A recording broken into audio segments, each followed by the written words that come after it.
order. Welcome to meeting number 26 of the Standing Committee on Transport, Infrastructure and Communities. Pursuant to Standing Order 1082 and the motions adopted by the committee on Thursday, September 18th, 2025, and on Thursday, December 11th, 2025, the committee is resuming its study of the changing landscape of truck drivers in Canada. Today's meeting is taking place in a hybrid format pursuant to the standing orders. I'd like to make a few comments for the benefit of our witnesses and our members. Please wait until I recognize you by name before speaking. For those participating by video conference, click on the microphone icon to activate your mic, and please mute yourself when you are not speaking. For those on Zoom, at the bottom of your screen, you can select the appropriate channel for interpretation, either floor, English, or French. For those in the room, you can use the earpiece and select the desired channel. A reminder that all comments should be addressed through the chair.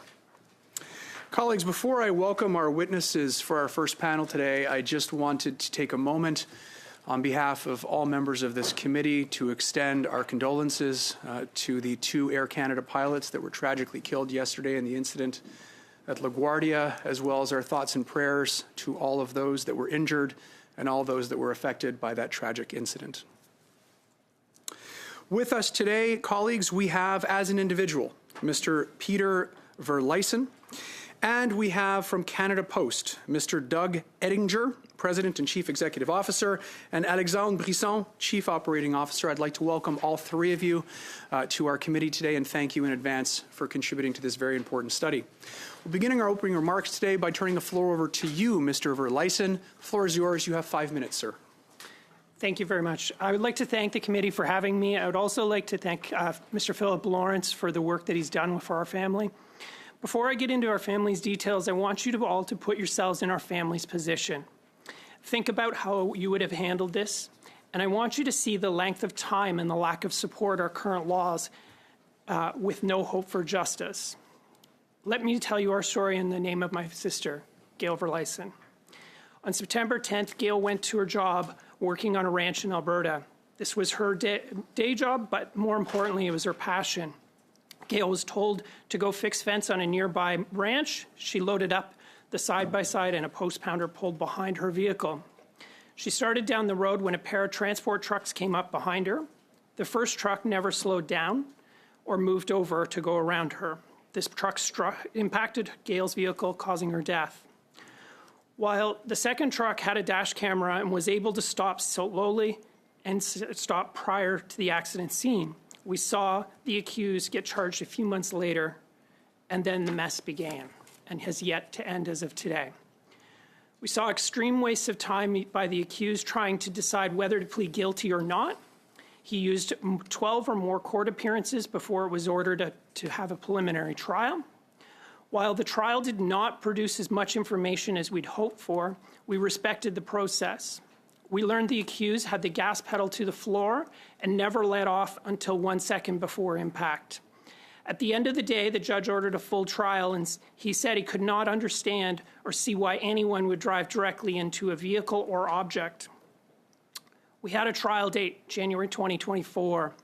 We finally felt like we were getting this behind us. Then we got notice a few months after that the accused or the defense had another trial and we would need a new date. We got pushed to January 2025. In early 2025, we got another notice of another delay. When it was heard by the judge, we learned the accused had left the country and could not attend court. We learned the accused was here on a visa, and the visa and his passport both had expired. The accused had to return to India in December 2024. In January 2025, the judge ordered the extradition and a Canada-wide warrant for the accused. To date, we have yet to see the extradition paperwork completed. The accused attorney said he would return upon getting a new passport, which would take roughly 9 months. He's still not here today. We have no word of him returning or attempting to work towards ending this case. I ask this committee to take action on a few things. Families of victims like ours deserve an end to the legal process faster. We ask you to consider delays be kept in check, provide victims faster resolution in the criminal court system. We deserve the right to know how Gail died. which is still sealed from our family. This includes Gail's autopsy. I ask you to put forward legislation to take the accused passport away while charged to prevent situations like ours. We ask you to consider new technologies like driver-facing cameras so investigators can learn about the accident faster. We ask for the accused of a major injury or death to be financially responsible in a manageable way, as we've learned that the companies and the drivers both rely on the insurance companies for any right to a civil claim. Lastly, I ask you to take a moment and talk to your colleagues and work with the Ministry of Justice and the Attorney General and lobby for major overhaul. The system puts victims last and does nothing to bring closure. Instead, the current system drags victims through what feels like years of never-ending process. Our family has no hope left for the criminal justice to be served or even to have a trial completed ever. This should bother every single one of you. Thank you, Mr. Chair. Mr. Verleisen. Next, we'll turn the floor over to Mr. Ettinger. Mr. Ettinger, the floor is yours. You have 5 minutes for your opening remarks, sir. Good morning, Mr. Chair. Et bonjour. Je m'appelle Doug Ettinger. Je suis... Good morning. I am Doug Ettinger. I am the President and CEO of Canada Post. I'm joined by my colleague, Alexander Brisson. He is our Chief Operating Officer. I wanted to share that we appreciate very much the important work you and all the committee members are doing here for the industry and all Canadians on safety. As you know, we've shared information with you in advance to help with this study, and we're here today to simply help in any way we can. And to be clear right off the top, Canada Post does not engage in any contractors under the Drivers Inc. model. Post Canada n'emploie pas de chauffeurs. Canada Post does not engage any contractors under the Driver Inc. model. For the Driver Inc. model at Canada Post, and we fully support any regulatory changes that eliminate the Driver Inc. model right across Canada. As one of the country's largest purchasers of goods and services, Canada Post has an important responsibility for rigorous procurement controls on our RFPs. We conduct fair, open, and transparent procurement, ensuring our supplier activities are conducted with integrity and compliant with all applicable laws and regulations. All suppliers doing business with Canada Post must comply with our Supplier Code of Conduct as well as the terms and conditions of their agreements. These agreements clearly state a commitment to legal compliance, safety, integrity, and ethical business practices. For example, contractors must ensure that all facilities, equipment, and operational practices meet our safety and security standards, and they must safeguard mail, property, and maintain insurance, of course. Conditions like these are mandatory for doing business with us. It's also essential that we actively ensure that our conditions are being met. Our supplier agreements give us the right to audit contractors at any time with full access to their records, their facilities, and their vehicles, and we definitely do that. In addition, to further our efforts, we actually utilize third-party experts that specialize in ongoing validation of suppliers' contract requirements. These reviews look at key requirements such as WSIB certification, carrier insurance, credit, and other information. This approach has grown out of meaningful consultation with leading Canadian corporations in the transportation sector and with Transport Canada over many, many years. And where there is a violation of a supplier agreement, we are entitled to take appropriate action, including terminating it without further obligation. As you know, in the transportation sector, it is not uncommon for suppliers to engage subcontractors to meet demand and fulfill service requirements. For Canada Post, the contracting supplier remains fully accountable for meeting all contract requirements and ensuring that any subcontractors comply with the terms of the agreement and all applicable laws. This includes, but is not limited to, meeting all legal safety and security requirements and ensuring that their workers receive appropriate training, supervision, and screening. A last point, and a very critical one, is that health and safety is our top priority at Canada Post. It's the number one of all things we do, bar none. It's non-negotiable at Canada Post, and not just for our employees. Any carriers operating on our behalf are expected to prioritize health and safety. In fact, we have a zero-tolerance supplier policy when it comes to serious driver safety violations. One strike and you're out. En matière de sécurité, When it comes to security and safety, we do not give second chances. to be thorough in their oversight of subcontractors with safety as the top priority. We are not aware of any Driver Inc. practices within our network, but we, of course, have been following these committee discussions and would, of course, invite any evidence of it. As I said earlier, our processes are robust, and we're always looking to improve them. So if there's an allegation of misconduct that you believe we are not aware of, we will investigate it immediately, as has been our practice. In conclusion, I can assure you that Canada Post does not engage the Driver Inc. model, and we have a rigorous approach to ensure that continues to be the case. We will continue to prioritize driver safety and ensure responsible and ethical practices throughout the company and with our contracted services. Thank you, et merci. Thank you very much, Mr. Ettinger. We'll begin our line of questioning today with Mr. Lawrence for 6 minutes, please.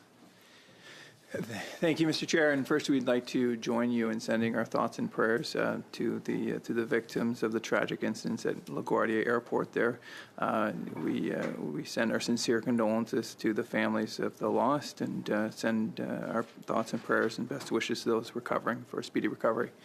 I will. My questions will be for you, Mr. Verleisen, and you know what? I appreciate the thank you at the beginning of your speech, but I must admit, I feel like, as your MP, I've let you down. I feel like multiple governments, both provincial and federal, have let you and your family down. I'd like you to start and maybe just tell us a little bit about your sister, what type of person she was, and what we lost. So we lost a 30-year-old, very community-focused, led 4-H groups, led a lot of development in the ranch community, as well as like the youth of the community. She was very active in contributing back to society every day, and would work day and night to do that. Thank you. And then we'll move to the accident of that very tragic day. Just so that people understand, it's your understanding and what you heard in the court process that basically the truck driver did not even slow down. This is a transport truck versus a side-by-side, which for those of you who are not familiar, maybe at home, that's just a little bit bigger than an ATV. So you've got a massive transport truck hitting a side-by-side, basically without slowing down. That's correct. Yes. She never had a chance in this at all. There was no need for it. Through the preliminary trial, we were able to see the reconstruction somewhat, not fully, but the black box told us that he never let off the gas until 1 second before impact. And then through the court process, which you highlighted all the multiple delays, you've been able to receive very little information. So, for example, you don't did you receive anything about the qualifications of the truck driver or any information such as that? None of that information was shared with us. As we got into trial, we hoped to learn about that, and we still have yet. And so this individual then left the country due to a passport being expired. Is that correct? Yes, and his work visa. He was here on a work visa. And so now he is out of the country, and the legal process cannot resume until he returns to the country. Is that correct? Correct. And has extradition processes begun to bring this gentleman back to Canada to continue the criminal process? We're told it's begun. It's gone to the RCMP in Ontario, and it's been there for probably close to a year at this point. Quite honestly, we don't understand what could possibly be written in that report at this point to take this long. Okay. And so have you received any type of assurances that he will be back in 6 months, a year, 2 years, 10 years from now? So he had said through the courts that he would get a new passport and return, and it would take 9 months. It's been way longer than 9 months. It's been almost a year and a bit, and he's still not here. Wow. And I want to go back to the safety portion so that everyone's aware of the danger that is posed on our roads. After the accident occurred, was his license immediately suspended? Did he quit driving? Or tell me what happened there. No, he continued to drive. In fact, we learned that he did move provinces to a different firm and was here in Ontario before exiting the country. Okay. Given the loss that your family has endured, that you have felt and will continue to feel for the rest of your lives, do you feel that the court process has let you down? 100%. There has been no system that looks at the victim's position. Everything about the accused was put before the victims. And we have sat without an autopsy, without any real definition of how she died. And when it comes to the extradition, this gentleman, who I might say is obviously avoiding the criminal process, do you feel as though the immigration system has let you down? Yes, I feel that first and foremost, he shouldn't have been able to board a plane to leave the country. But on top of it, what kind of qualifications gave him the ability to do this?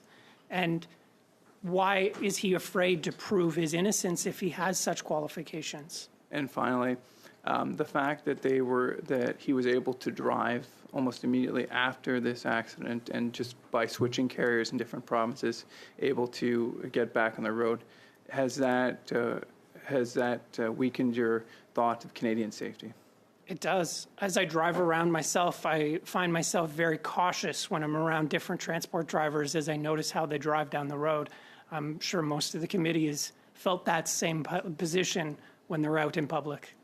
Thank you very much for your testimony today. I know this could not have been easy for you, and I'm so sorry for your loss, and I'm hopeful that some change can come of your tragedy. Thank you very much, Mr. Verleysen. Thank you very much, Mr. Lawrence, and thank you, Mr. Verleysen. Next, we'll go to Mr. Lauzon. Prochainement, nous allons avec Mr. Lauzon. Vous avez 6 minutes. Mr. Lauzon, you have 6 minutes. If you don't mind, Mr.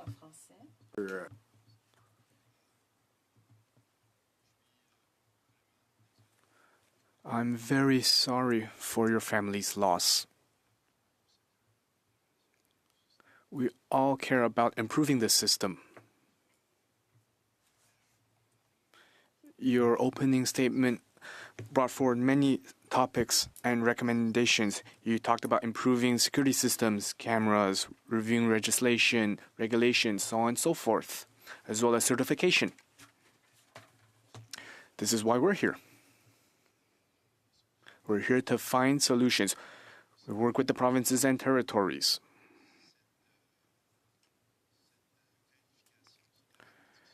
We know that when it comes to certifications, that's a provincial and territorial jurisdiction. We're ready to make recommendations. We have met many witnesses. They talked to us about the process to obtain licenses. They also talked about irregularities, especially when it comes to information sharing. You said that there is a lack of information. You don't have information. But what we see is that there is also an information shortage across provinces and territories to share information about false drivers. What do you think about that? Should the committee further look into this, Mr. Verleysen?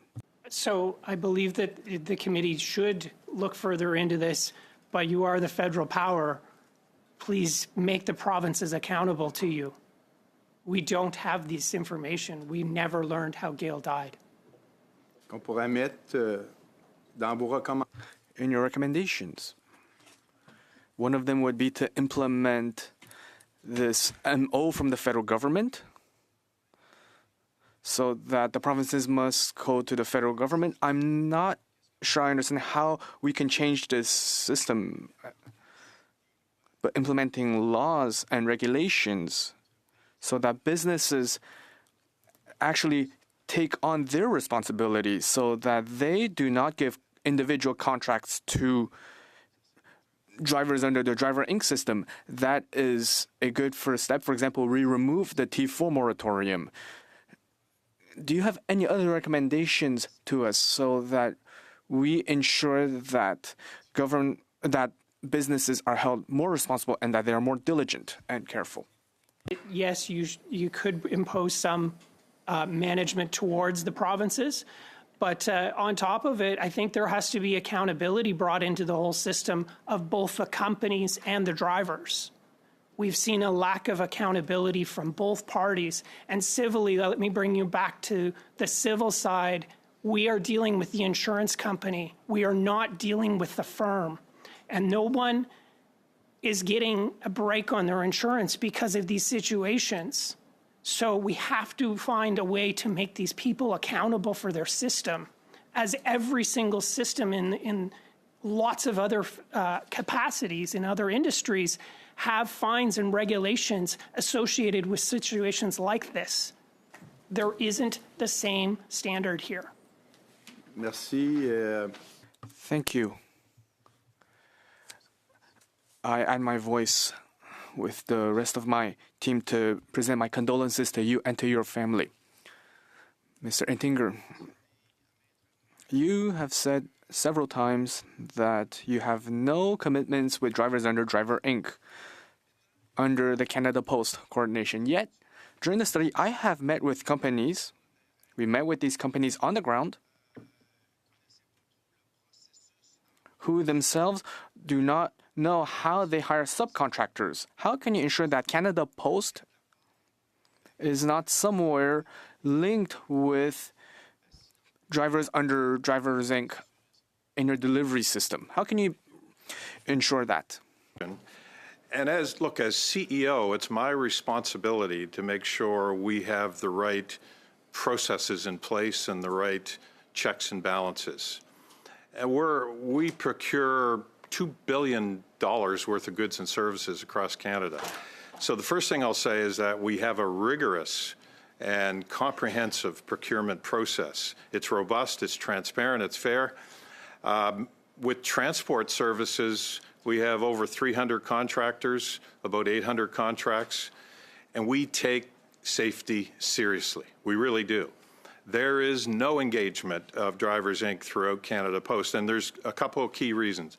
First of all, we have a supplier code of conduct, call it stage one, that the potential contractors have to adhere to, and that's rules, laws, regulations, employee policies, etc. And then we have our own agreements, the terms and conditions of which have been built and baked into these agreements over 20 plus years working closely with Transport Canada. So we are interacting with them all the time. So our agreements are very stringent around technical requirements, the fleet, the drivers, the training, the safety. And if those two things aren't met, we don't even get into other things. They are disqualified from the process. Last point, we have a very thorough auditing process. We audit all of the companies, all of the activities. Last year, we did almost 1,500 audits, and we took action on 650 of them. We had 17 drivers removed, and we replaced 12 lanes with different services. Thank you. Thank you very much, Mr. Ettinger. Merci, Monsieur Lauzon. Prochainement, nous avons Monsieur Next, Mr. Barcelou-Duval, you have 6 minutes. Thank you, Mr. Chair. I'd like to thank our witnesses. Mr. Van Leysen, I would like to present you all my condolences to you and to your family. I hope that we will be able to move things forward to ensure that these things happen the least amount of times as possible. We know that these things will happen, but we do not wish this upon anyone. Mr. Ettinger, you have been invited here twice at committee. And after 2 refusals, we had to summon you. If I were you, and if I see that the committee insists that you appear, maybe you should say that this is important. If you're being invited, there's probably a good reason for it. I have been an MP for 10 years, and in my 10 years here, I have never seen a Crown Corporation refuse to appear. You are kept alive by taxpayer dollars, and I do not see why you do not want to appear here. Don't you think it's shameful that we have to summon you for you to appear here today? And look, yes, this is a very important committee doing great work for safety. We fully support any enhanced regulations that this committee and the government is looking at. In fact, we applaud that. There is no place for the Driver Inc. model in Canada, period. We don't believe in it. We want to see it eliminated across Canada. I apologize for not being at the earlier appearances. We had some conflicts, but we're happy to be here now and help, and we provided letters and background information to help, and I think we've given you information on all of the suppliers we've used over the last 10 years. I'm sorry, but it is still unacceptable that we had to force you to appear here today. In the messages that we received at committee and in your briefs and testimonies, you said that Canada Post is not involved in the Driver Inc. model. However, for me, giving contracts to Driver Inc. is one way to participate. As a Crown Corp, you need to lead by example, and you have done things that may be irreproachable. However, you reward companies that do not respect our laws. Because right now you're saying that, look, we have nothing to do with Driver Inc., we're not guilty. We thank you for that. We believe strongly in the need for safety. It's the #1 priority in our company, not only for employees, but for contractors and carriers that work on our behalf. So again, we're here to try to help, and we do set an example in Canada. That's a very, very important example with our stringent processes, our terms and conditions, and our very robust auditing of all of our carriers. Avez-vous, Monsieur Ettinger, avez-vous lu le... Mr. Ettinger, have you read what was written at La Presse on February 9th? That said that there may be up to 25 companies that under you that may have used this model. So I have read that information, of course. It concerned me. We have contacted all of the names of the companies, and but I can assure you we are not engaged in any activity around Drivers Inc. in Canada, period. Je trouve ça assez incohérent là, comme... I think this is an incoherent answer. You're giving them contracts and you say you're not involved. I have a list of companies that shows that there has been misclassification under Driver Inc. I have examples. If you're not convinced yet, because I feel that you're saying that the news is reporting fake news, even though you did not say it correctly. But these are companies such as Autobahn that is a lobby of Driver Inc. BPA Trucking received a $30,000 fine from ESDC. That company is not allowed to bring in temporary foreign workers. That's not for no reason. Simtram received a $136,000 from the WSIB.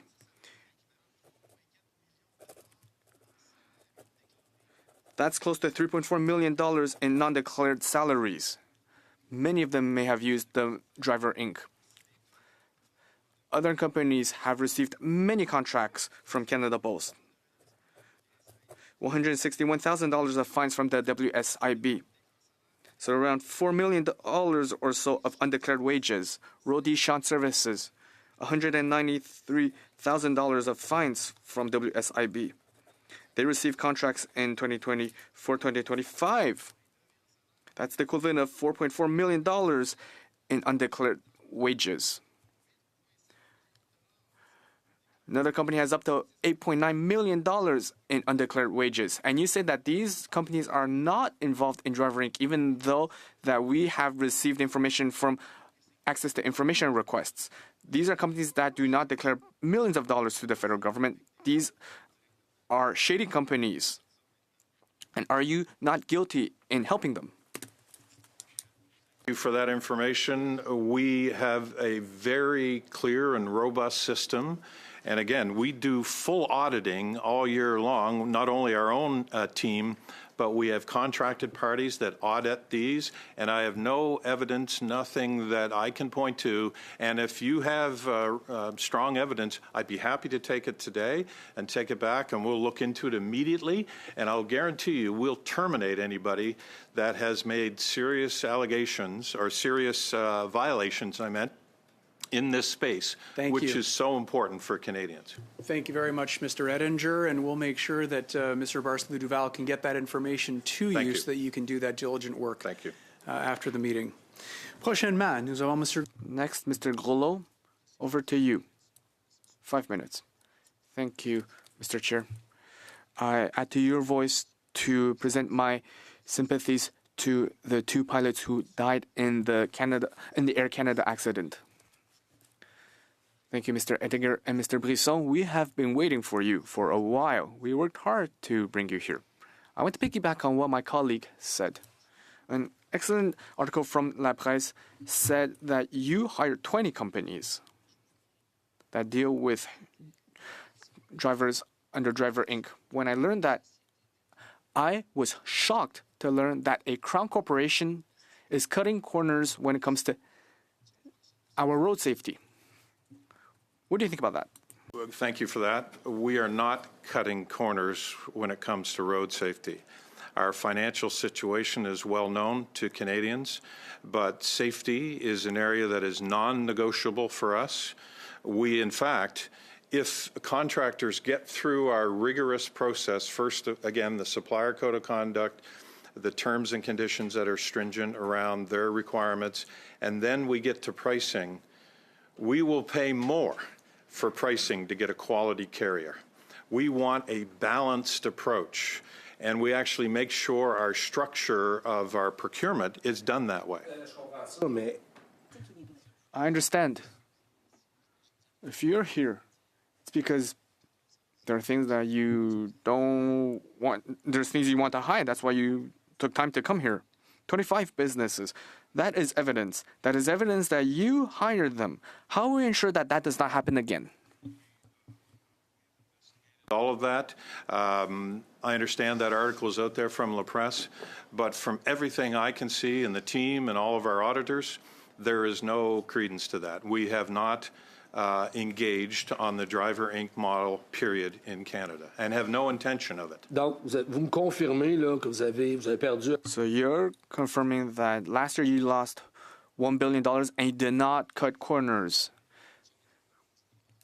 And you're saying that you're not hiring these drivers from Driver Inc., even though we have evidence of the contrary. That's right. We have not seen the evidence, and we're always looking for it. We're always looking for things that we can improve on and make sure these things don't continue. To me, there's no place for Drivers Inc. in the Canadian landscape, period. It's wrong. Employees have to be treated with respect, with the right training, with the right screening, with the right safety, every single time. So if there is evidence, and no one has provided that information to us so far, as soon as we get it, we will investigate immediately. Merci. And as I said earlier, we will terminate any carriers that have serious violations of safety regulations. Merci, j'apprécie. Thank you. I have 2 questions from a very brave woman who appeared here. Ms. Nathalie Poutlin, the mother of a victim of Drivers Inc. And she said that on behalf of her daughter and the safety of all people on our roads, are you ready to modify RFP criteria so that your drivers and contractors are not given to the cheapest contractors?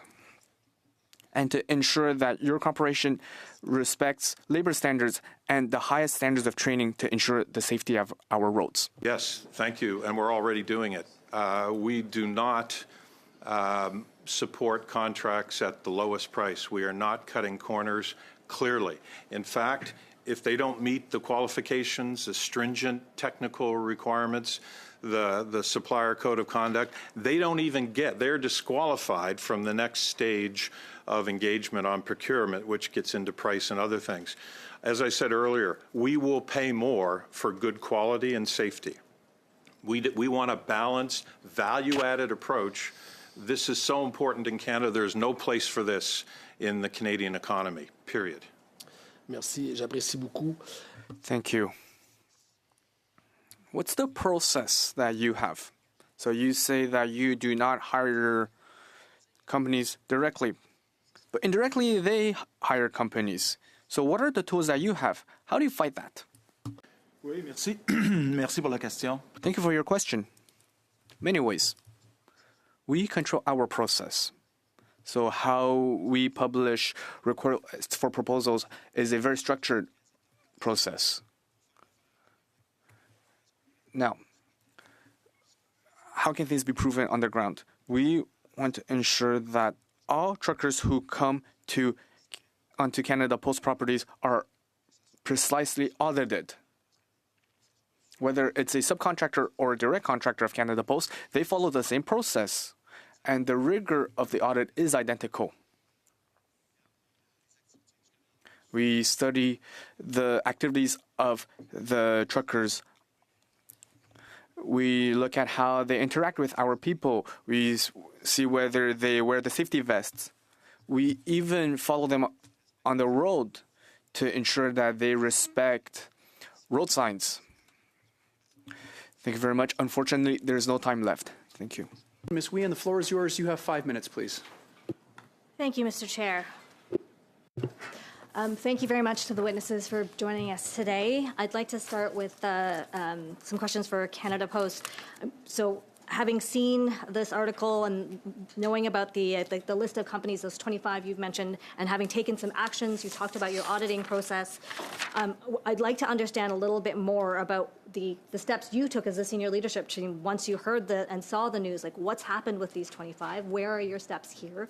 And how do we make sure that the third-party auditing that you have in place, that you are confident in this? Yeah, thank you. Thank you. That's another excellent question. So when we saw the article in La Presse, we followed up. We followed up with those companies. None of them are contractors of ours today. We have reviewed the list, and again, there is no incidents or no violations of Driver Inc. within our ecosystem within Canada Post. So again, our process is very robust, very aggressive in terms of audits, as Alex was just describing. We are watching them, both ourselves and with our own third-party experts, to make sure that they're living up to the standards that we all require around safety. One of the challenges we kept hearing about through this study is that the role of education really falls to the provinces. How are you making sure that that's part of your process as you onboard and hire teams to do this work? I'll ask Alex to follow up on that. Yeah, for sure. Thank you for the question. And I'm going to say even more broadly, as Mr. Ettinger was saying, health and safety at Canada Post is paramount. So not only do we train our employees, but we train our suppliers on our practices, what's right to do on Canada Post premises. Even at the procurement process, we have actually steps. When we say we look at quality first, and then we look at price. Quality first means you have training programs. How is it you do that? How is it you maintain qualification of your drivers? So I'm going to say from the onset where I actually acquire new suppliers to handle our business to the day-to-day work where we audit and we test the drivers and we look at them and we see what they do. We try to control all these aspects because, again, security is our number one priority. Now, we can always be better, and that's why we remain in contact with Transportation Canada, big players in the industry, and that's how some of our audit process were developed, by the way, to try to incorporate the best of the transportation industry today and keep improving on what we do. So I'm going to say from start to finish, we're applying a very structured approach, and it's based on training and qualification all the way through. And implications for the companies that you terminated? Were there fines? Were there other consequences? I'm not sure if you're able to speak to that, but I'm curious. I won't speak to fines, but one part of collectively improving here is to provide the feedback. That's what our audit process is doing. I mean, there's different infractions, right? If your vest is not zipped all the way up, that's one infraction. If you're showing up and your equipment is not safe, that's really something else. So there's a full range of activities and consequences. But, and we see this part of our job to consistently provide that feedback so suppliers can improve, and those that don't show the right priorities from a health and safety standpoint are terminated. Thank you very much. Mr. Villerson, thank you very much for joining us today, and I really appreciated your bravery in sharing your story with us, and I'm so sorry for the loss of your sister. Given some of the recommendations you had around, the adoption of more technologies, et cetera, if we were to look to create a mandatory national data sharing system, what kind of elements would you look to see in that? So perhaps insurance policies, et cetera. What things would give you some signals that we're doing our job in terms of the federal leadership that you'd like to see? So thank you for the question. I think that if you were to have a national data bank of infractions, accidents, that kind of thing, so that a new company taking on those risks is more aware, first of all, but also maybe we'll start to weed the process of self-accountability there. But again, our whole system has been a pass-the-buck system, and nobody has taken responsibility on any level. Thank you. I think that's it for me, actually. Thank you very much, Ms. Wien. Prochainement, nous avons Mr. Barcelou-Duval, 2 minutes et demie. Mr. Barcelou-Duval, 2.5 minutes. Thank you, Mr. Chair. Listen. When I talk to you, it's almost like hallucinating, Mr. Oettinger. You're saying that everything's perfect. In fact, we're summoning you here because we think that you need to clean up your act, and you're saying that everything's okay. The BC Upper Court has a judgment and a decision I have in front of me here. And maybe you think that doesn't matter either. You don't think that the WSIB documents is important either. We are showing you these things in front of your eyes, and you're saying that everything is fine. You have been on the job since March 2019, around the same time as when the driver's ink phenomenon started growing. So I want to know if a minister has already been called to answer about this, and if so, who? Thank you. I appreciate that. From my first day in this job, safety has been our #1 priority. It's pretty clear around the world that companies that focus on safety, not only for their employees, but with their suppliers, are the most successful. Avec quel ministre avez eu l'occasion? I ask you, with which minister were you able to discuss this? With all of the ministers. I mean, in terms of safety. Tous les ministres vous ont interpellé sur cette question. All ministers asked you about this. They went to your office and asked, what did you do, or what are you doing? This is the first time this issue has come up in my 7 years in the job. Donc, il n'y a aucun ministre qui est allé vous appeler ou qui a fait des démarches. So no minister called you and told you that maybe there's a problem within Canada Post? Any way, shape, or form, this is the first time this issue has Non, je been vous pose la question tabled. parce qu'ici, j'ai une lettre de septembre 2023 de l'association. I have a letter here from the Canadian Truckers Association. They have a letter addressed to Minister Jean-Yves Duclos saying that there is a huge issue in Canada Post, that they wrote to many ministers. They also interacted with Canada Post, but they were not able to receive a satisfying response saying that they will solve the issue. So you're saying that all the previous ministers and this current one did not do their job, and that you didn't do their job. You didn't do your job either, right? Is that this is the first time that this issue has been tabled, and if you have strong evidence which you believe strongly in, please get it to us today, and we will follow up on it immediately. Thank you. Merci beaucoup, Mr. Barcelou-Duval. Thank you, Mr. Barcelou-Duval. Next, we'll go to Mr. Muse. Mr. Muse, the floor is yours. You have 5 minutes, sir. Thank you, Mr. Chair. And is this on? Okay, it is.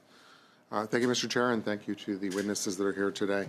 To Mr. Ettinger and Mr. Brison,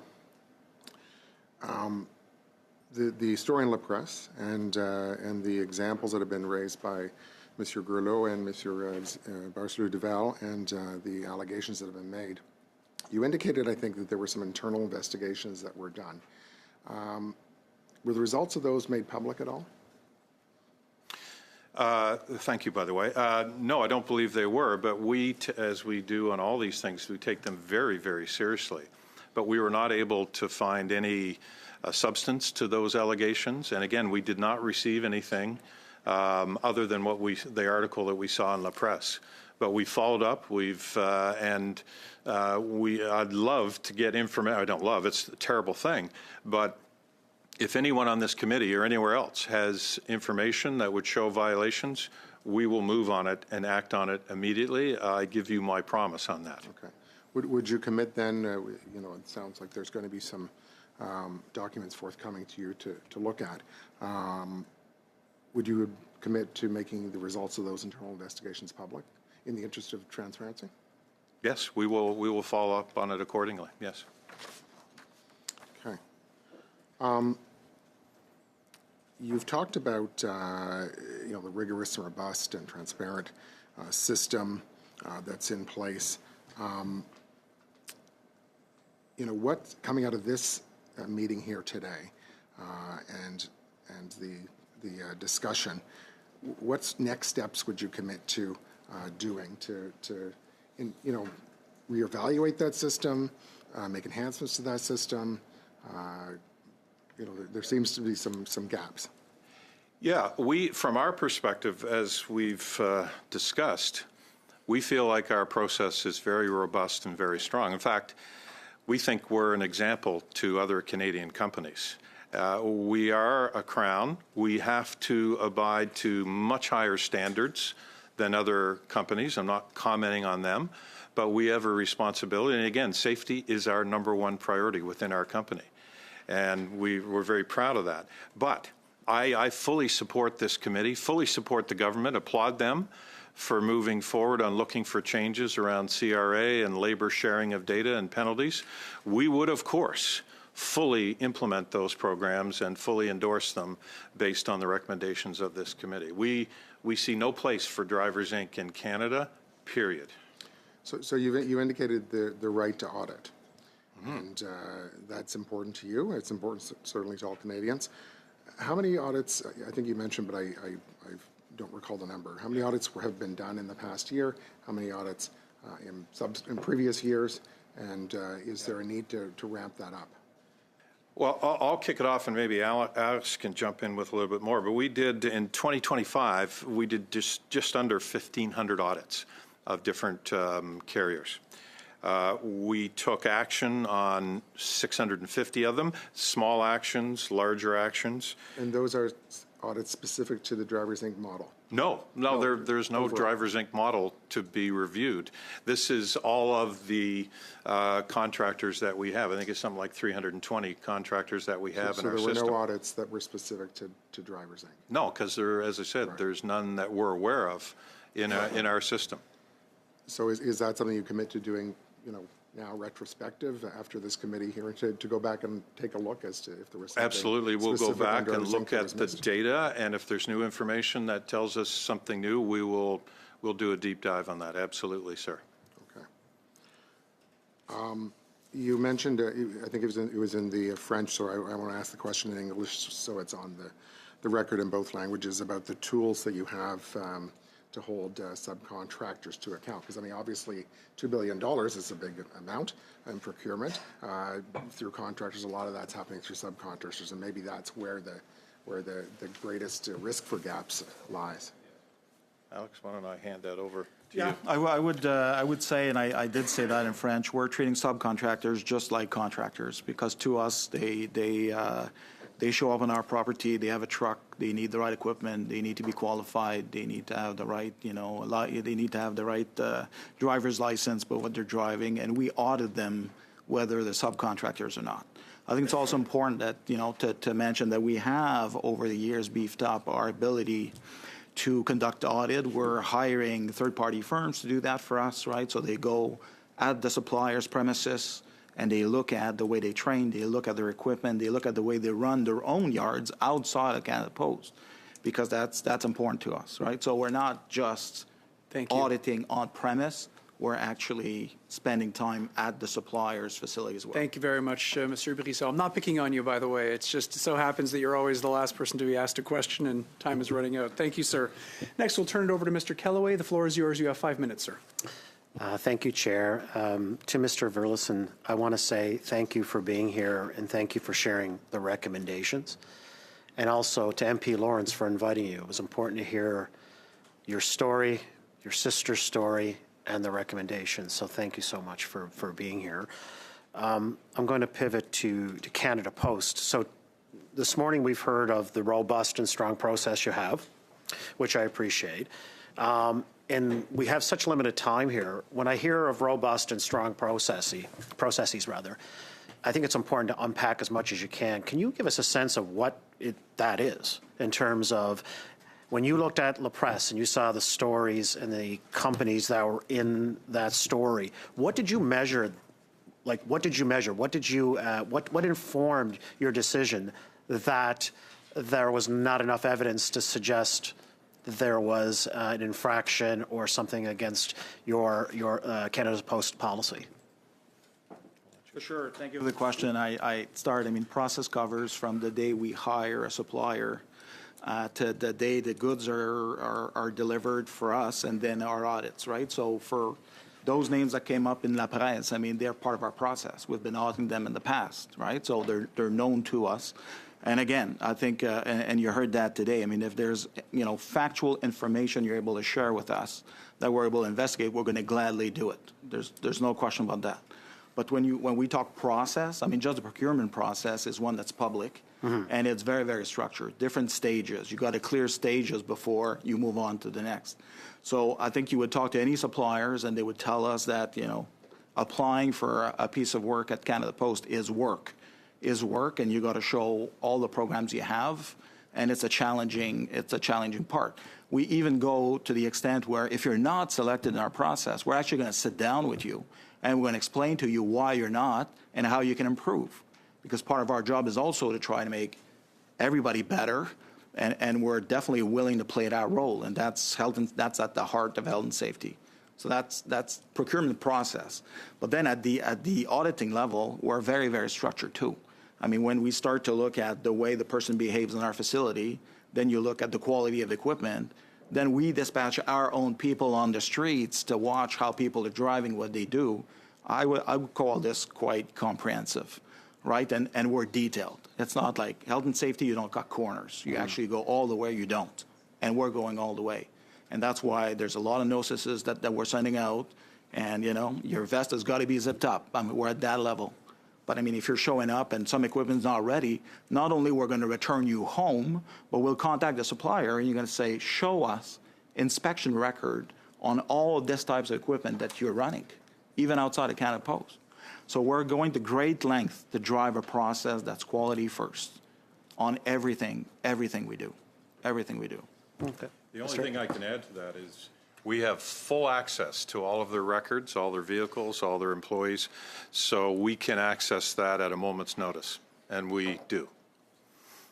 So we'll go into the part of the questioning that probably requires just or yes or no, but it's some things you've already discussed. So you have not employed the Drivers Inc. model in any form or fashion? No. Yet, no. You have stated, I think, 3 or 4 occasions here today that you support the removal of Drivers Inc. 100% support the removal. We'd like to see it done as soon as possible. Okay. It was mentioned here by a few of my colleagues from the opposition that should information come up that would suggest that Drivers Inc. model is being used, what would you do about it? And you've gone back about, that's why I've started off with the compliance framework and trying to unpack that, because it's hard to unpack several processes in 3 minutes. Yes. Do you see any area that you can strengthen based on this particular accusation of Drivers Inc. being used? Have you seen anything that you can improve or look at or re-examine based on suggestions that Drivers Inc. in some form or fashion has been used? Yeah, thank you, and great point. And we're always looking to improve, and we're not saying we're perfect, as was mentioned earlier. We're clearly not. We make mistakes. But so if there's evidence, we will do a deep dive into that based on all the full access we have to all the data. We will put those companies on the mat, and we will go deep on it. But our processes are very rigorous, but there's always things we can improve. So as we see recommendations come out of this committee, we will be all over it and we'll employ it fully because there's nothing more important than what we heard here earlier today and the sanctity of life and the tragic things that occur on the roads. We do not want to be part of that in any way, shape, or form. Thank you. Thank you very much, Mr. Kellaway, Mr. Verleisen, Mr. Ettinger, and Mr. Brisson. I'd like to thank you on behalf of this committee for appearing before us today and contributing to this very important study. Colleagues, we're going to suspend for a couple of minutes to allow the clerk to transition to the next round of witnesses. The meeting is suspended to the call of the chair.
Colleagues, I have the honor of welcoming the following guests and witnesses for the second round. We have from the Association of Canadian Port Authorities, Mr. Daniel Robert Gooch, President and Chief Executive Officer. Welcome to you. We have from Degagny Trans-Arctic Inc., Mr. David Rivet, President and General Manager. Welcome to you. We have from Melfort Atlantic Gateway, Mr. Mike Uberoy, Chief Executive Officer. Welcome to all three of you. We'll dive right into opening remarks, and for that, Mr. Gooch, I'll turn the floor over to you to get us started. Yes, good morning. I'm pleased to be here on behalf of the Association of Canadian Port Authorities, which represents Canada's 17 port authorities. These are essential national critical infrastructure and will play a central role in delivering on the country's trade diversification and economic resilience objectives. Let me focus on four key areas. Premièrement, l'agilité financière. First, financial agility. Canada's port authorities are facing a significant infrastructure gap, estimated at between $15 and $21.5 billion by 2040. Unlike many other parts of the transportation system, port authorities do not receive ongoing public funding. Port authorities rely on their own revenues, access to federal programs, and private financing to build and maintain critical infrastructure. At the borrowing limit from the challenge is the current borrowing framework from 1998 is too rigid and does not reflect commercial realities. Borrowing limits are fixed, tied to outdated ratios, and can take years to adjust through federal approvals. That creates delays, increases project costs, and makes it harder to attract private capital. There is a clear opportunity here. By introducing higher and more dynamic borrowing limits that reflect the actual earnings capacity and potential of port authorities, the federal government can unlock significant private investment, provide greater financial certainty, and reduce reliance on unpredictable public funding. Port authorities are already working with Transport Canada on solutions, but some aspects of the port authority model itself must be improved. If ports are expected to deliver on Canada's trade infrastructure, trade diversification agenda, they must be equipped with modern financial tools to do so. Second, governance and board appointments. Canada's port governance model strikes the right balance between local and regional stakeholder needs and federal oversight, but the federal appointment process is creating real challenges. In some cases, board vacancies have remained unfilled for years. That affects continuity, reduces effectiveness, and slows decision-making at a time when ports are expected to move quickly on major infrastructure and trade priorities.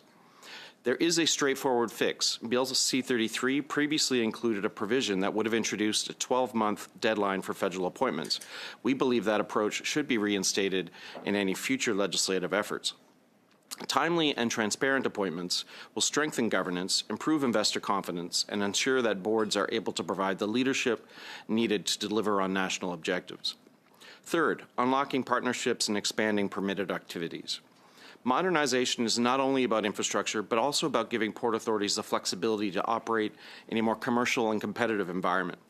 Today, legislative limitations restrict the scope of activities that port authorities can undertake.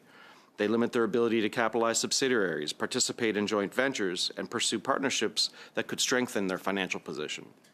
Expanding the definition of permitted activities and enabling greater participation in partnerships would allow ports to develop complementary revenue streams and reinvest those revenues into core marine infrastructure. This is not about moving away from their core mandate, it is about strengthening it. Greater flexibility would improve financial resilience, accelerate project delivery, and better position Canadian ports to attract private capital. Finally, trade corridor investments. We strongly support the Trade Diversification Corridors Fund and the federal government's focus on building more resilient and diversified supply chains. Ports are central nodes in these corridors, and investments must be coordinated across marine, rail, road, and inland logistics systems. We were also encouraged to hear Minister McKinnon note in his recent appearance before this committee that the government recognizes the importance not only of major port projects, but also of smaller, lesser-known initiatives that are critical to overall system performance. That recognition is important. And it is important that funding supports not only major high-profile projects, but also smaller, high-impact investments that will address bottlenecks and unlock regional trade. The program reflects this with a targeted stream for high-impact projects, a collaborative stream to address specific challenges, and an open call to address regional infrastructure gaps. In closing, Canada's ability to diversify trade and strengthen economic resilience will depend on having ports that are financially agile, well-governed, operationally flexible, and supported by coordinated infrastructure investment. We appreciate the committee's leadership on this study and look forward to engaging with you afterwards. Thank you very much, Mr. Gooch. Next, we'll go to Monsieur Rivet. À vous la parole. Vous avez 5 minutes, s'il vous plaît. 5 minutes, please. Mr. Rivet, 5 minutes. Committee, thank you for the opportunity to appear before you today. I'm appearing on behalf of Degagné, a Quebec-based marine transportation group. The company owns and operates a fleet of Canadian flag vessels and is active in general and dry cargo transport, liquid bulk transport, essential marine services to Quebec's lower North Shore communities, Arctic sea lift operations, and maritime port and terminal operations. From our perspective, Canada's port strategy should be built on both major gateways and capable medium-sized ports and Arctic serving nodes. Major gateways are indispensable. Canada needs them for scale, specialization, and access to global markets. At the same time, if Canada is seeking to further diversify trade, then a port network must do more than move large volumes in a few locations. It must also support community resupply, resource development, and industrial supply chains. In practical terms, this includes cargoes such as construction materials, industrial raw materials, mining supplies, forest products, steel, concrete, project cargo, and wind turbine components, to name a few, moving to and from industrial users and processing sites. Many medium-sized ports operate in a very different reality from large, specialized gateways, requiring adaptable handling, flexible warehousing, outdoor storage, marshalling areas, efficient rail and road interfaces, and where needed, bonded space and responsive custom services. As an example, the impact of inadequate infrastructure is evident in Quebec's lower North Shore. At Le Romaine, one of 12 communities served by the Bella de Gagné, K-load limits reduce usable container capacity by about 50%, effectively double handling and cutting efficiency by roughly 40%. Delays at one port cascade eastward as the vessel cannot make up for lost time along the route. In practice, weak infrastructure leads directly to higher costs, lower reliability, and more fragile supply chains in these communities. In that context, I would respectfully offer 3 recommendations. First, the committee should recommend that Transport Canada treat medium-sized, regional, remote, and Arctic-serving marine sites as strategic trade infrastructure in the implementation of the new Federal Corridor and Arctic Funding Program. These sites should be assessed not only on their current throughput, but on their long-term strategic contribution to trade resilience and supply chain performance. Relevant investments include berth and wharfage upgrades, dredging where navigation depth is a constraint, warehouse modernization, safe outdoor storage and laydown areas, improved rail and road connectivity, and environmental improvements that strengthen long-term operational performance. Second, the committee should recommend that federal project evaluation place explicit weight on industrial enablement and cargo adaptability. Marine development projects should receive stronger consideration where they support industrial clusters, enable secondary and third transformation, accommodate for evolving cargo mixes, and complement major gateways. This is more than strategic tests than tonnage throughput alone. Third, the committee should recommend improved trade-enabling coordination and operational responsiveness, including where customs and bonded areas capabilities are needed to support ports handling mixed cargo, including containers in sufficient and efficient routing. In the Arctic and in the North, Canada is increasingly using an operational base, hub, and node approach. That same logic should inform Canada's port system. Strong major gateways, supported by capable secondary sites, connected through reliable inland and maritime logistics. That is how Canada strengthens communities, supports industry, and builds more resilient Canadian-controlled supply chain. In closing, if Canada intends to expand into new markets, reduce reliance on the United States, it should continue to strengthen major gateways. It should also modernize broader network around them, regional terminals, medium-sized ports, Arctic serving nodes, and industrial logistics platforms, because that is how Canada builds a system that is efficient, resilient, adaptable, and truly national in function. Thank you. Thank you very much, Monsieur Rivet. Next, we'll go to Mr. Uberoy. The floor is yours. You have 5 minutes, please. Mr. Chair, honorable members, I'm here today representing Melfort Atlantic Gateway. We're not here to ask for help with planning or permissions. We've done the work. Melfort is a greenfield development consisting of a large marine terminal, construction of 32 kilometers of rail, and a logistics park. We are the most shovel-ready infrastructure project in Canada today. The federal and provincial environmental permits are secured for our 1,800-acre industrial site, which is completely free of urban congestion. We have consulted and secured First Nations investment in the project. We have an 8-year labor agreement in place, providing the exact long-term stability that global shipping lines demand. The project is private sector led, ready to be built. What we need now is a country ready to back it. Today, a massive volume of Canadian trade is moving through U.S. ports. When we rely on our competitors like New York, New Jersey, which handled 8.7 million TEU last year, Canadian jobs and economic activities follow that cargo south of the border. Melfort isn't just about stopping leaks to the U.S. It's about opening Canada to the world. The province of Nova Scotia recognizes Melfort's importance, demonstrated in the letter of support sent in October from Premier Houston to Prime Minister Carney, requesting that Melfort be included as a priority. We urgently need this big ship capacity. Over the past 35 years, Canada's share of East Coast container volume plummeted from 7.3% to 2.8%. Yet on the West Coast, Canada's market share grew by more than 300%. The West Coast achieved this success because of federal government support and investment in new terminals, Delta Port and Prince Rupert. On the East Coast, we now have the exact same opportunity. Melfort can be the Prince Rupert of the East. With a 36.5-meter natural deep harbor, no air draft restrictions, we can handle the ultra-large container vessels that define the future of global shipping. Melfort provides much-needed big ship capacity. A port capable of receiving the largest vessels will increase the total volume of cargo handled by Canada. Cargo moving through Melfort could feed and utilize other East Coast and Seaway ports, rather than watching those lose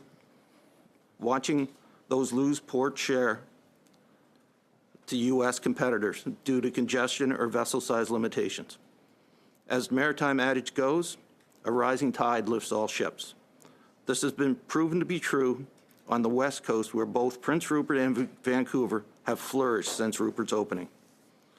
What Melfort adds is capacity, resilience, future-proofing of Canada's supply chains.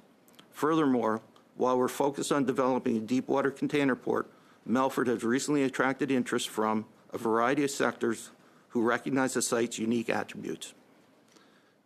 It's an optimal location to serve as a logistics hub for onshore and offshore wind, including supporting Wind West, pulp and paper, steel mills, and defense-related activities.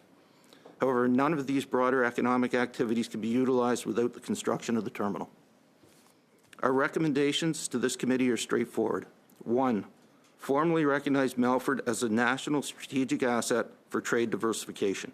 And 2, prioritize shovel-ready infrastructure investments that can unlock projects of national significance that have already cleared regulatory and consultation hurdles.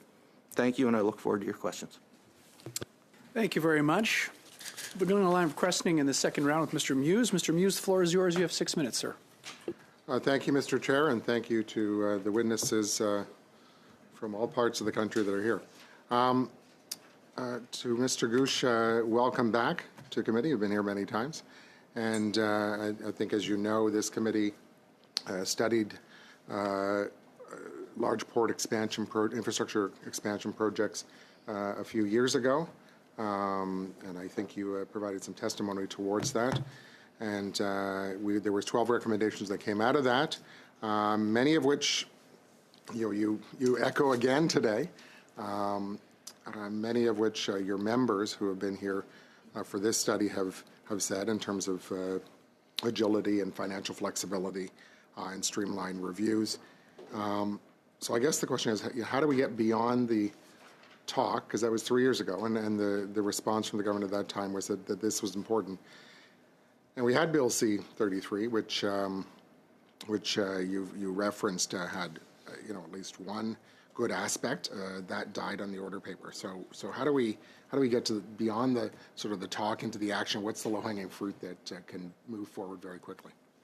Thank you for the question and for the ongoing support of the committee. I think a lot of people are saying there's not much that can really focus a mind as a crisis, and certainly the government is now definitely recognizes the value of diversifying Canada's trade and is making solid steps to move in that direction. We quite like the Trade Diversification Corridors Fund.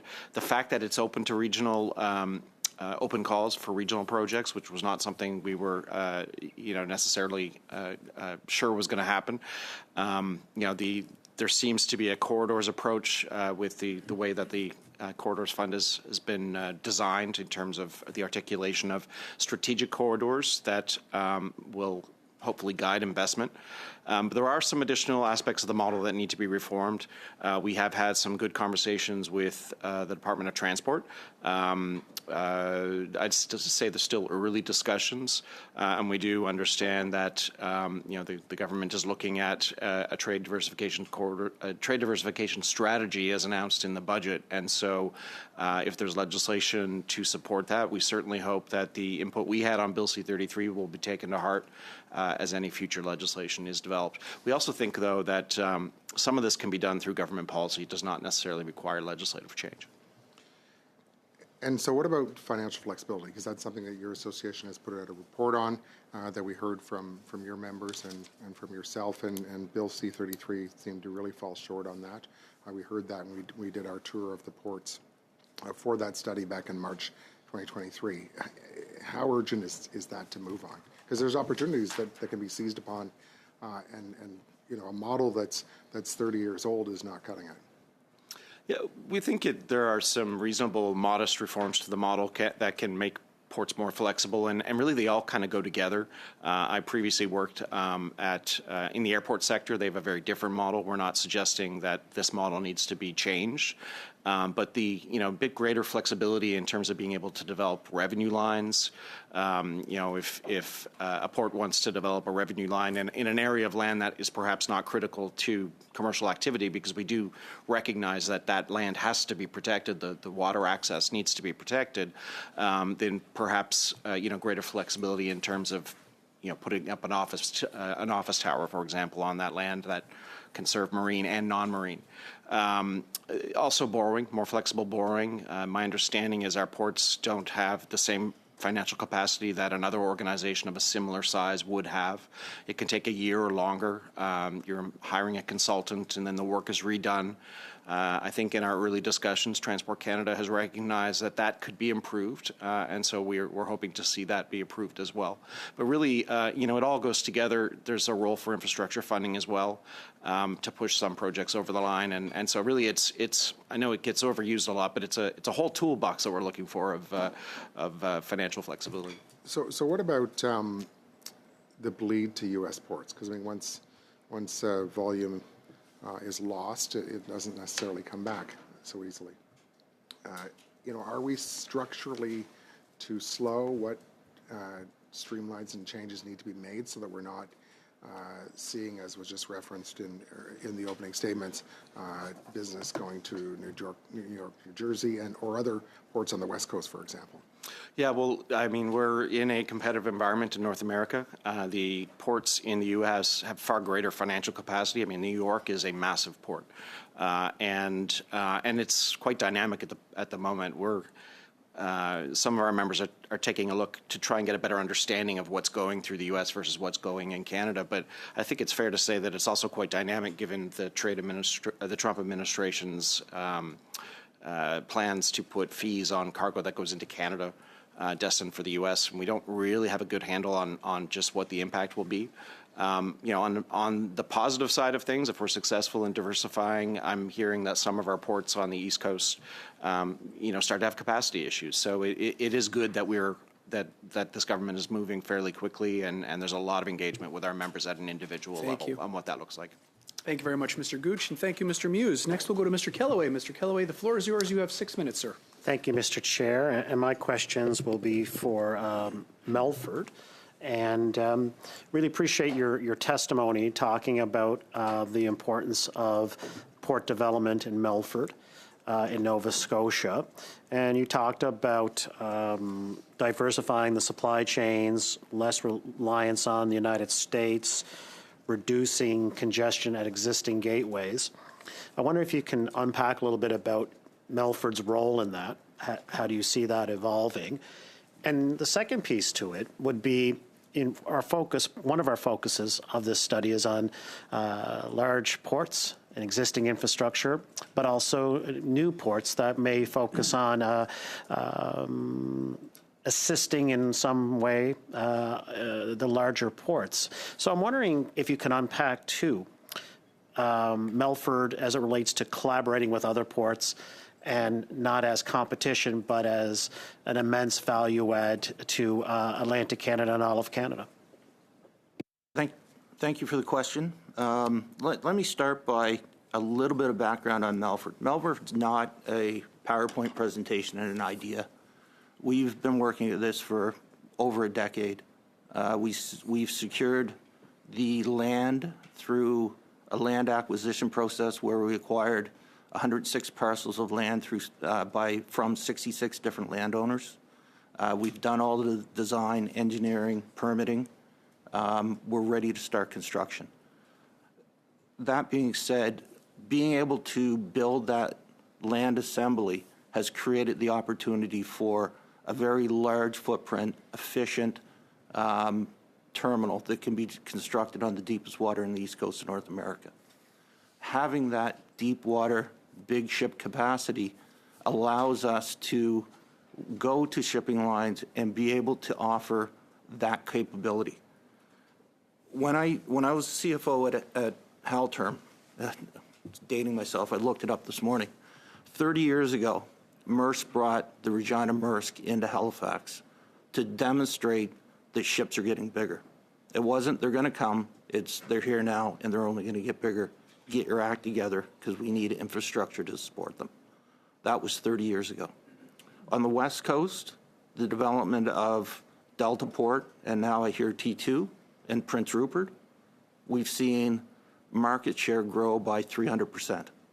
On the East Coast, we haven't had that same type of new builds or new infrastructure built. Melford creates the opportunity to reverse that trend. Can Melford assist and collaborate with existing infrastructure, for example, Halifax or the Port of Montreal? Is there synergies there that can be worked in or are being worked in by your operation? I believe so. It would take some legislative changes. Montreal, great port, end-to-end service, full load, full discharge with vessels, but limited by the amount of draft that the vessels can get into Montreal. Most of the cargo, if not all of the cargo that goes through Montreal that goes into Asia is transshipped somewhere in the mid. Why couldn't you transship that in Melford? Bring the big ship into Melford, transship, move it up into Montreal. It would take a legislative change, but we can help support Melford or Montreal from that aspect. From a Halifax perspective, when you look at the volume that they're doing today, Melford wouldn't cannibalize Halifax, and there's two reasons for that. One, Halifax's biggest customer is MSC. MSC owns 49% of the terminals in Halifax. They're not going to move cargo from their own terminals. The other piece is the majority of the cargo that goes in and out of Halifax moves by rail. The railway isn't interested in moving that cargo to a different terminal that they already have that cargo. So they're not looking to cannibalize that cargo. Anything in and out of Melford would have to be incremental to that. I think we can work with Halifax, and we're happy to have that conversation. There's a limited amount of space on the waterfront. There's urban congestion. There's air draft issues. So they are limited with the amount of capacity that they have for big ships. And we're happy to have that conversation with them and see if we can work with them to maybe grain elevators. Maybe the grain elevator should be in Melford, not downtown Halifax. We're happy to work with them and see if we can find ways with Daniel and the Canadian Port Authorities and the Halifax Port Authority to see if there's a holistic way to look at Nova Scotia and what's best for the province. Fantastic. How much time do I have? You have 48 seconds, sir. I have 48 seconds. Mike, you talked about recommendations in your testimony.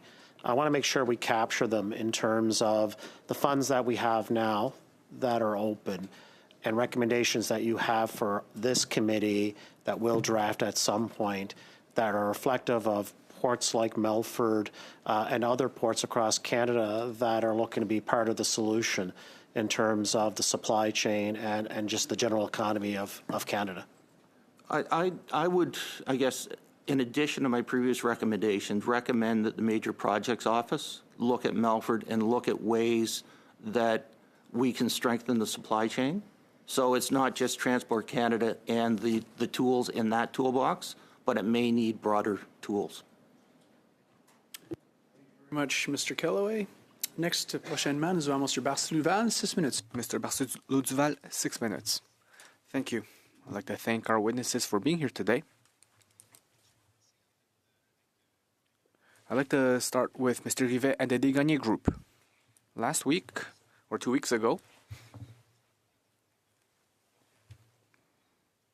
it was published that the government, and this is not necessarily negative, but the government decided to subsidize steel transportation within Canada to help the steel industry in the face of American tariffs, because often it was not financially viable to move steel from the East Coast to the West Coast. There is a steel mill in my writing, so this is something that's of interest to me. But the government chose to fund rail transportation by 50% instead of allowing people to choose the method of transportation they want to use. So, at Desgagnés, how do you see this? How do you see the fact that the government essentially decided to advantage trains at the expense of marine transport? Thank you for your question. I want to say at the onset that the government's initiative to facilitate or to help transportation in an east-west axis, especially when it comes to steel products or even forestry products, is something good. But prioritizing one transportation method, trains in this case, creates barriers in other methods of transportation, including marine transportation. Concretely, last summer, when it comes to the changes in the tariffs, we saw supply chains and logistics chains change. For example, steel transported from Ontario and Quebec allowed us, Desgagnés, to play a role in offloading the products at Valleyfield Port. And now this will be done by train, which is something that might be less environmentally friendly, slower, and less efficient due to the government's subsidies. We want to make sure that such a subsidy would apply to trains, but also other transportation methods, including marine transportation, to level the playing field. Have you spoken to government representatives? How do they justify the fact that they want to create, if you can call it that, unfair competition by prioritizing one sector? We work with associations that had discussions with Transport Canada and other government departments. Currently, no answer yet. We know that there were internal discussions, but will they change their approach? How will they implement it? Is something we do not know yet. At least for us, we have not entered into any discussions, nor have we seen any actions that indicate that they will change things. When it comes to revenue losses and job losses, are they substantial? If you were able to benefit from these subsidies, would you see further gains? Can you give us an idea of the scale? Here's an example, one that directly involves us, and I'm sure it's the case with other operators. I want to go back to the transportation of steel from Ontario to Quebec. We saw a drastic reduction in value field of steel imported from abroad. The tonnage was reduced by close to 70%, but that was compensated by short distance transportation. So in the case of Valleyfield, with the subsidy that if the subsidy only applies to rail, then we would see tonnage reduced by 70%, and that means job losses and other local economic impacts. Thank you. So this is a big deal for the region and for your industry. Looking forward to what the other side has to say. Maybe they can also talk to government officials now that they are more aware. You are also faced with another issue, which is clearance. It was something that was raised by many other witnesses. Issues related to the availability of customs agents. Can you talk about how that affects your operations? I'm talking about the shortage of staff. Thank you. What we saw over the last 2 years at Valleyfield Port is a drastic drop in the amount of ships that deliver goods from Europe to Quebec. And then that means local distribution. There are ships that call the court with mixed cargo. What I mean by that means there's steel and other products combined.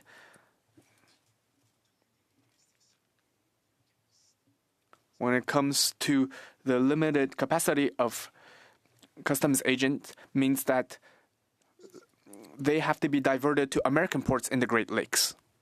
So that's one of the issues at Valleyfield Port. It's one of the many examples that show that there needs to be agility shown by border services and clearance services.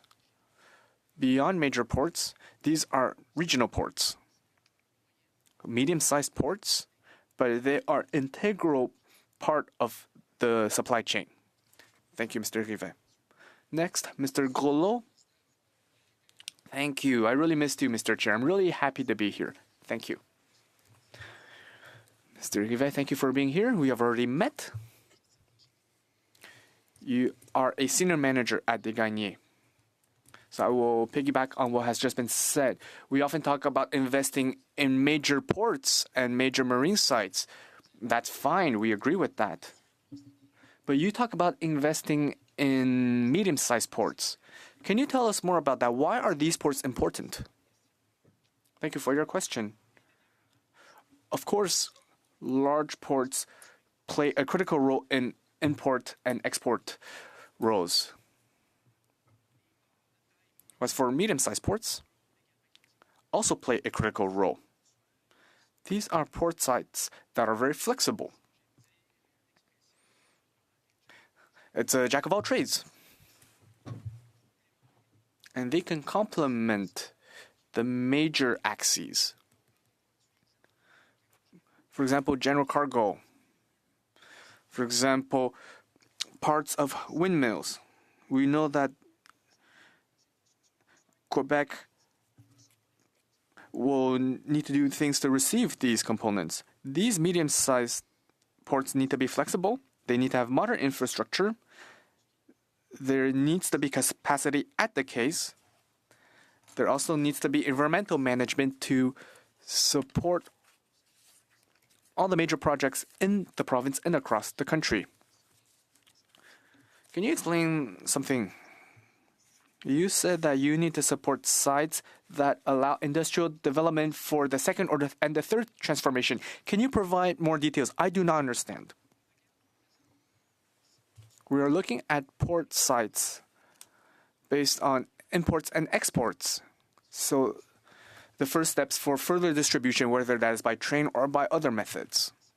Our recommendation is to look at port sites that can be developed to support industries, heavy industry, of the second and third transformation close to a port site. Here's an example. For example, Bécancour. The Bécancour port is a port that is used for transportation and to serve major industries within the port. And that's complementary because the large users, such as aluminum mills, use that port. But it is also used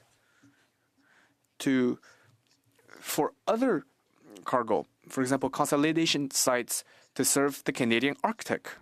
So these are flexible ports that can also pivot over time based on changing needs of the supply chain. And we recommend prioritizing such sites. So not just developing the port, but everything surrounding it to create jobs and industries. Okay, let's go somewhere else. Let's go to the north. There's a lot of instability right now around the world. For our sovereignty, do you think it's a good idea to further invest in the Arctic, in ports? Don't you think that would be great investments? Of course. The Guyneal serves more than 50 destinations in the Arctic, whether that is mines or communities. Investing in infrastructure is critical. Do you need deepwater ports everywhere? Not necessarily. But you do need ports in key areas. But you also need infrastructure sites that can receive pretty much all ship cargo. There are major sites, secondary sites, and core sites for distribution. And we need to keep growing that. I think we're on the right track. But an infrastructure to receive cargo, to ensure that we are present, is critical for the development of the Arctic. And I'm not talking about one specific area, but across the territory. 30 seconds left. So in closing, how can we help you, Mr. Dig? There's a lot of wealth in the north. How can we help you develop that market? We need agility in regulation and proactive conversations and regular interactions. We know the Arctic. We are there. We have been there for the past 60 years. And we want to be there for its future development. We want to enter a proactive dialogue so that we can develop in an intelligent manner. There's a lot of potential with the Canadian Arctic. We are on the right track. Thank you, Mr. Rivet. Next, Mr. Lauzon, over to you, 5 minutes. Thank you, Mr. Chair. I will ask my questions in French. Let's start with Mr. Gush. There was a report about the expansion of Canada's port infrastructure written in 2024. And one of the recommendations is to have the government contribute more data sharing. We talked about major ports, small and medium-sized ports.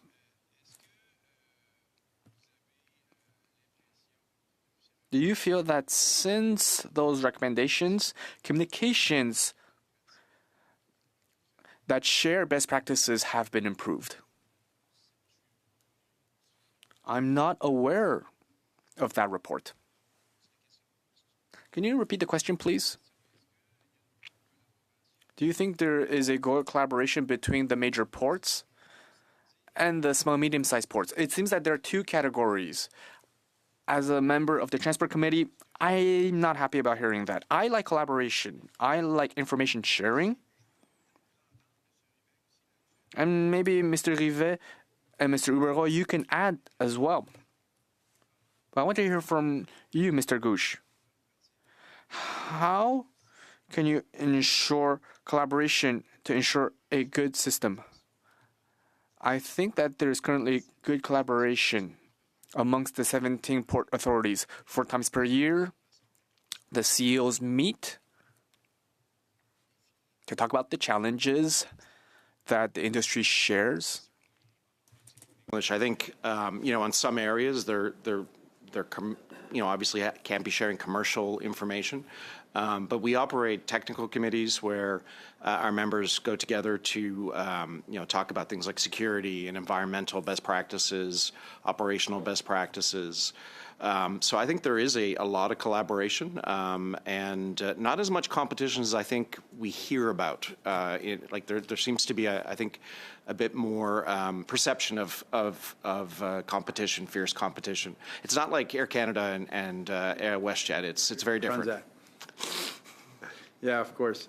Peut-être entendre M. Rivet là-dessus. Mr. Rivière, how do you see this when it comes to information sharing? Do you have examples that major ports do that we can bring to the small and medium-sized ports?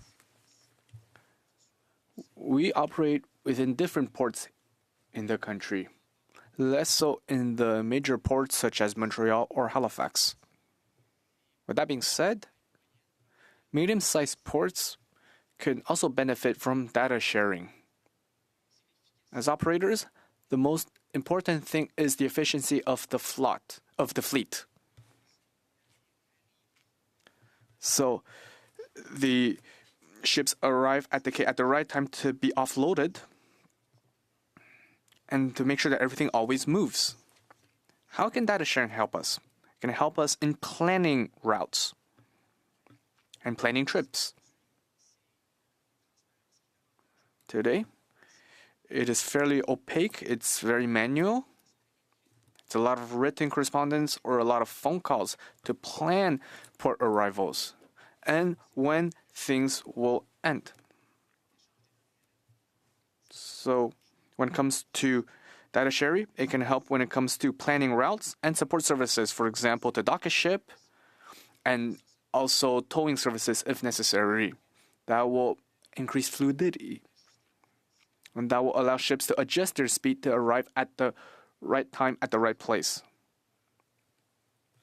Mr. Uberroy, in the current economic context around the world, we're trying to reboot the Canadian economy with Canadian products. If you have one recommendation to this committee so that we can give you the tools to improve our government and to do even better by the Canadian economy and to become more independent from certain countries, such as a country in the south that we shall not name.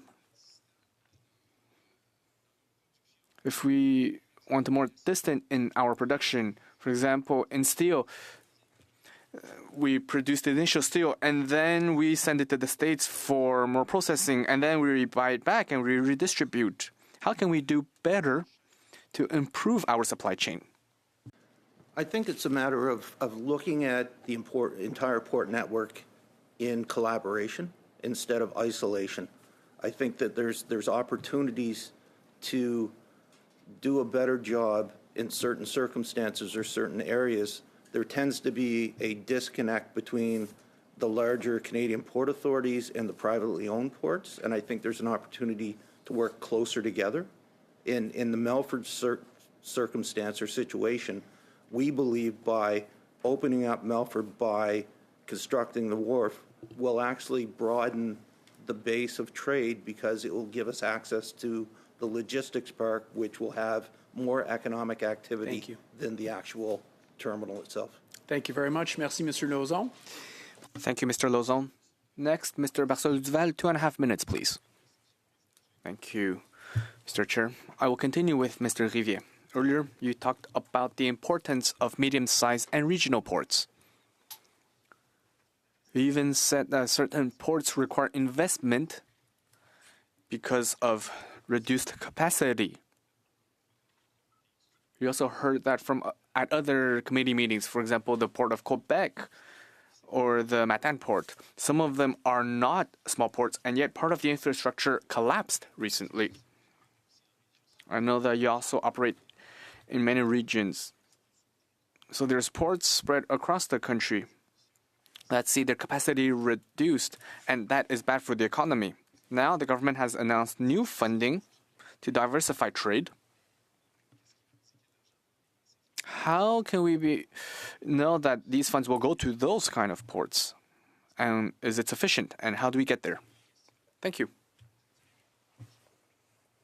I think that regional and medium-sized ports play an essential role in the port network. Often cargo enters from abroad.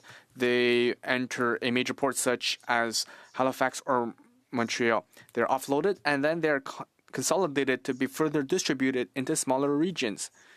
So the small and medium-sized ports are an integral part of a major network. We need to remember that.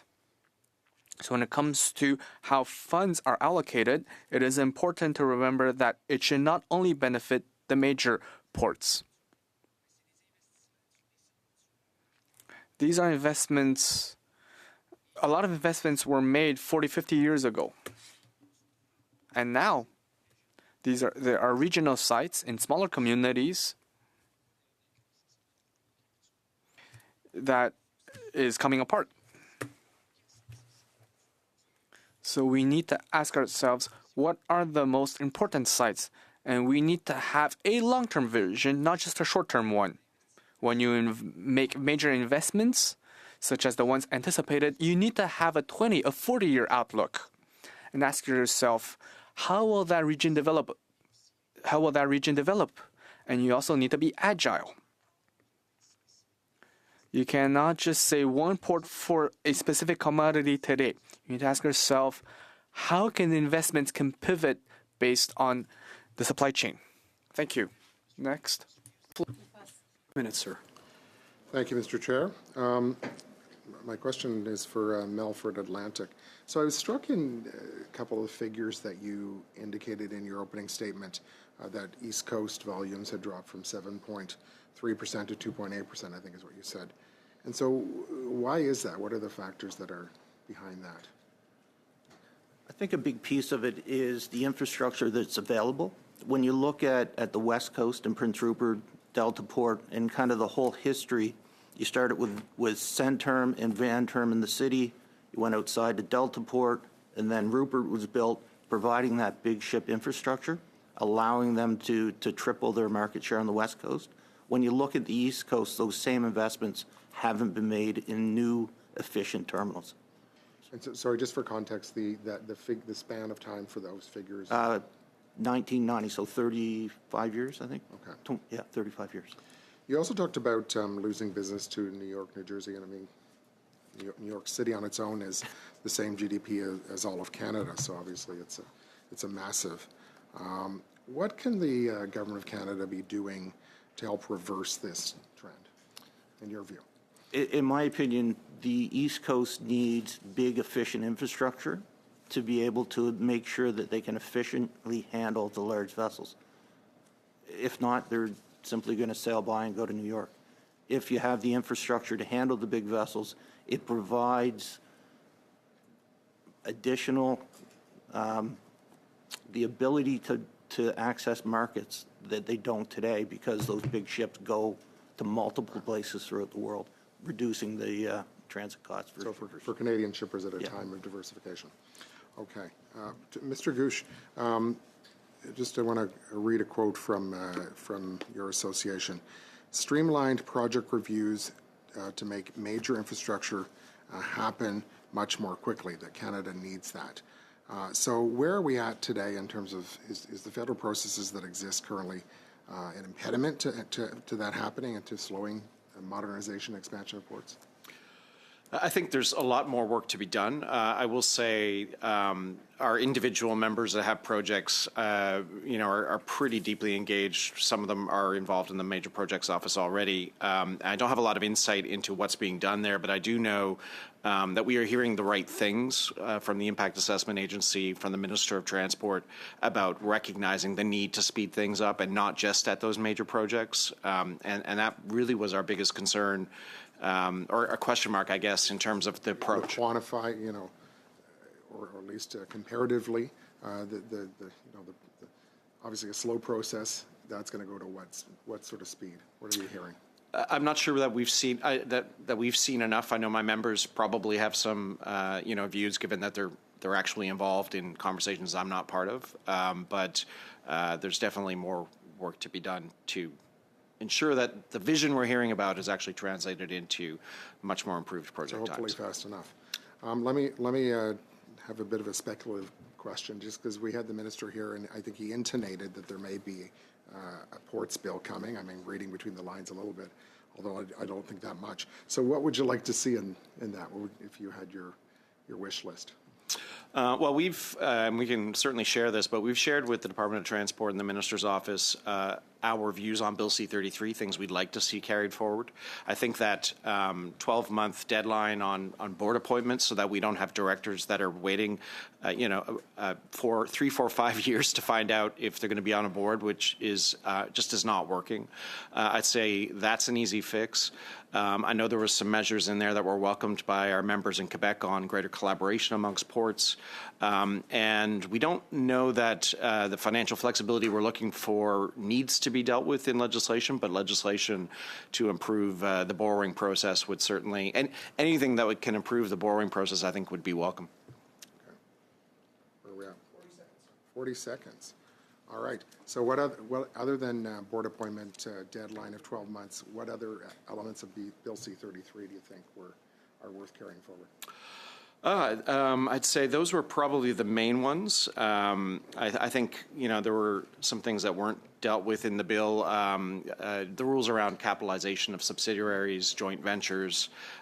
We did put some suggestions in on that. For example, we have a port member that says that the limits on how they can capitalize a joint venture, a subsidiary, mean that they have an engagement with one First Nation, but they wouldn't be able to do another one until greater flexibility is provided there. Subsidiaries today do provide a lot of flexibility, but I know there are some rather specific suggestions that we'd be happy to share with the committee. Thank you. Thank you, Mr. Gooch, and thank you, Mr. Muse. Finally, for today, I'll turn the floor over to Ms. Wien. The floor is yours. You have 5 minutes, please. Thank you very much, Mr. Chair. Thank you to the witnesses for joining us today. Je vais demander mes questions en anglais. Donc. I will ask my questions in English. Sorry. Lots in this study, and when we're thinking about a whole of systems approach to this work, the smaller sized ports, medium-sized ports, as well as the big players, could you each share a little bit about how red tape and intergovernmental challenges may contribute to any pain points you're seeing in the system? Maybe we'll go left to right. Or right to left, either way. Okay, well, why don't I start? I don't know whether I'm on the left or the right. Fair. You know what, I think, and it's been spoken about here a bit earlier, greater agility for Canada Border Services Agency to respond to opportunities. I think it would be worthwhile to hear from them if you haven't already. I mean, the way the work is shared, Transport Canada's really got the economic policy mandate there, and CBSA sees it very much as an implementer. And so I think between that, in terms of how that relationship works, we've certainly see them working a lot more closely together. But the greater nimbleness for CBSA to be able to respond to challenges. I will say, they've had a lot thrown at them over the last couple of years: auto theft, the border issues, enforcement. I know sometimes money is a part of it, and they need some help, which they've been getting, but they need more. I'll voice three separate examples that we've lived through in the last 12 months. When it comes time to repair wharfs or do a wharf construction, we're seeing port authorities and different entities. It's a 10-plus year process. That is significantly too long.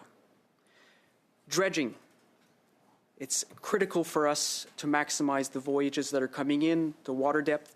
We're seeing a 2 to 3 year process to obtain authorizations for dredging. Land development, adjacent to ports, developing hinterland. We're talking about 2 to 3 year processes for permitting, for development, for construction. That is very long. That is lacking in terms of agility, in terms of proactivity. What we're seeing is if the corridor funds do transcend and it does go to execution stage, we need faster processing for everything that entails in terms of construction, dredging, warehouse development, land development, etc. For us, it's a little different. We have all of our permits in place. It was a time-consuming and expensive process, but we have that behind us. The one example I would give would be a couple of years ago, it was leaked that we had applied for funding through the NTCF. It appeared in an article in the Globe and Mail and La Presse, I believe. Created expectations with our shareholders and partners. Made the application in 2022. Never received an official yes or no. So quicker decisions on applications. Thank you. And as we are also doing significant defense investments and security investments, I'd love to hear a little bit about how that will strengthen our capacity, our kind of global reputation in doing this work. If you have recommendations, Mr. Gooch, on how we continue to grow and increase our presence globally. Yeah, I'm not sure that we have any defense-specific recommendations there. I think what we are seeing is interest in developing ports generally. I know a lot of the defense investments are not necessarily going to be co-located with commercial, but a lot can be done by marine. I would say in terms of the defense, what we saw in the last different announcements is the dual-use infrastructure, and I think that's a very good angle to it. If we're looking at port infrastructure, if we're looking at airports, if we're looking at laydown areas in the Arctic, if those can be used for both defense and civil use, I think that's definitely a right angle. I'd echo David's response, dual use. We've been approached by two separate groups looking to use our facility as a potential defense-related activity. Without a marginal warship system, we can't do it. Thank you very much, Ms. Wien, and I want to thank all of our witnesses who took the time to appear before us today and contributing to this very important study. Safe travels home to each and every one of you. Colleagues, this meeting is adjourned.